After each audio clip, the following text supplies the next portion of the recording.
இது எல்லா காலத்தை விட ரொம்ப மோசமான ஒரு நடவடிக்கை நரேந்திர மோடியினுடைய ஆட்சி காலத்தில் கொண்டு வரப்பட்டதுதான். 2019ஆம் ஆண்டு அமைப்புகளை மட்டுமல்ல எந்த தனிநபரையும் வேண்டுமானாலும் இந்த சட்டத்தின் பால் கைது செய்யலாம், விசாரிக்கலாம்.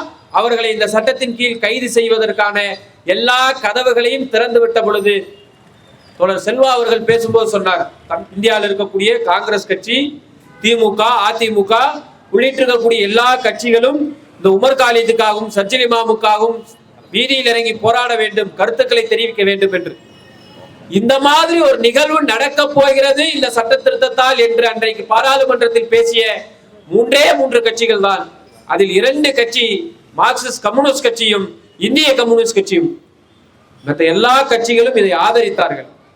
ஒரு தனிநபரை அன்லாஃபுல் பிரிவென்ஷன் ஆக்டுக்குள்ள கொண்டு வந்து காலவரையறையின்றி கைது செய்யலாம், காரணமின்றி கைது செய்யலாம், மாநில அரசினுடைய அனுமதி இல்லாமல் அந்த மாநிலத்திற்கு உட்புகலாம் என்று வானளவிலான அதிகாரங்கள் கொடுக்கப்பட்ட பொழுது இந்த சட்டம் தீவிரவாதத்தை பாதுகாப்பதற்காக அல்ல, இந்த சட்டம் அரசாங்கத்தினுடைய அரச பயங்கரவாதத்தை பாதுகாப்பதற்காக தனிநபர்களை அச்சுறுத்துவதற்கு பயன்படுத்தப்பட மாற்றம் செய்யப்படுகிறது என்று அன்றைக்கே சொல்லியது மார்க்சிஸ்ட் கம்யூனிஸ்ட் கட்சி தான்.